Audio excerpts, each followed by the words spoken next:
if you had to give the government today a couple of suggestions on a couple of constructive suggestions on what can be done, it is obviously as you are saying that the macroeconomics isn't right, but there are also things that are not in the government's control at the moment, which is the situation with regard to Russia.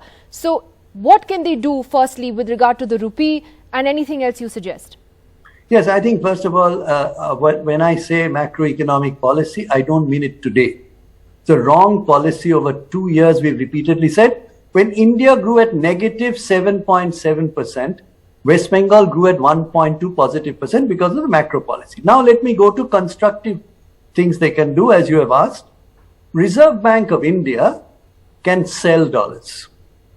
They haven't done it so far. Why? Because we have a foreign exchange reserve of $631.53 billion. $631 billion. One thing they can do is to sell dollars, which immediately restrains the rupee from falling further. My fear is Reserve Bank may also increase interest rate to control inflation. Now, the moment they do that, they're going to hit growth, economic growth, which then translates into greater unemployment and all kinds of other issues relating to economic growth. Now, my submission is there's another one. Oil reserves in India. We have hidden oil, as all nations do, for a bad time. You'd be surprised to know we have 74 days of oil reserves, Government of India and the oil marketing companies.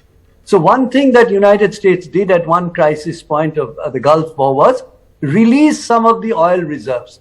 Now, what is very striking is... Are you suggesting that India do the same? That India should release some of its oil reserves? Yes, what I'm submitting to you is petrol diesel prices have not been low, have not changed in 4th of November. Why?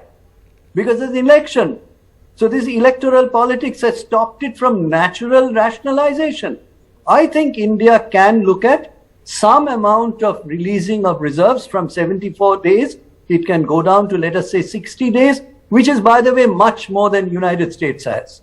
So RBI obviously can sell dollars. We can use our oil reserves a bit because this is the crisis point. And most importantly, go back to demand stimulating macroeconomic policy, not cutting corporate taxes, which poor corporate guys end up, because there's no demand in the market, end up as profit in the middle of COVID.